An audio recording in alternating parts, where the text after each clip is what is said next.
Connor, thank you for joining me after last week.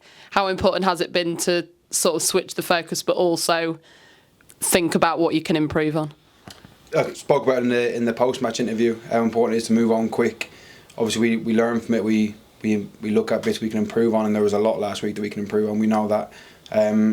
But once we have that discussion and show the players that on the Monday morning, we have to move on to Crewe, and obviously we've done that. And to be fair, it's been a real positive week in training, and we're looking forward to the game tomorrow. Every game is, of course, an opportunity to learn, but after each game, are you getting a better idea of like the partnerships that are forming on the pitch and sort of selection as well? Yeah, listen, we're trying to. I think it's been well documented how tough it's been to get a consistent selection. You can see people like Tavares and then Love obviously starting to come on the last couple of games, which helps. If we can get them up to speed and get them ready to start, that will help the group massively. So the quicker we can get to it, to what we see as our strongest 11 and a continuous selection and a bit of continuity within that, then I think it will help with the results, and we'll see a lot more consistency within the results.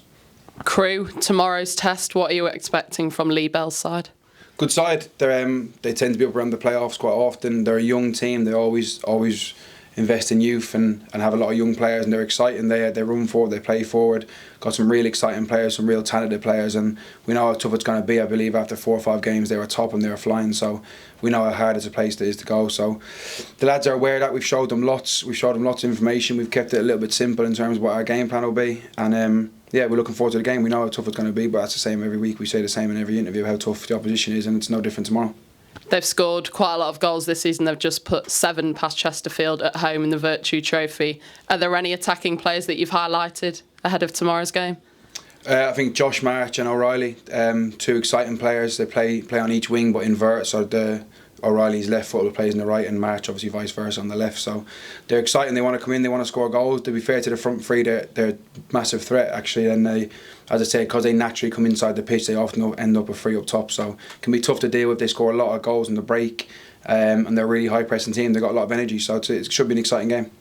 Obviously, Lee Bell has been involved with Crewe for a long time, obviously been in post for a couple of years, and then he's been under-23s manager, under-18s manager, and he's also played for the club as well.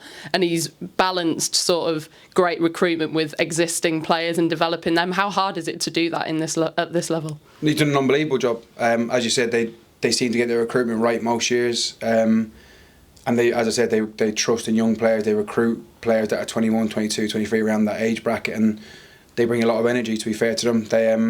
They obviously got Dimitri at centre half, who brings that experience. He's the wise head, and he commands everything. He talks a lot. Good organiser, and as I said, the youthfulness around him. It's a good balance, and he's done really well to strike that balance. It's obviously a tough league to continually compete, and he seems to do that. So testament to him and obviously Crewe and how they do things, and they're an exciting team, as I said, and they've scored a lot of goals and they do create a lot of chances. So the game should be an exciting one for the neutral, and obviously both sets of fans will be hoping to get the maximum 3 points.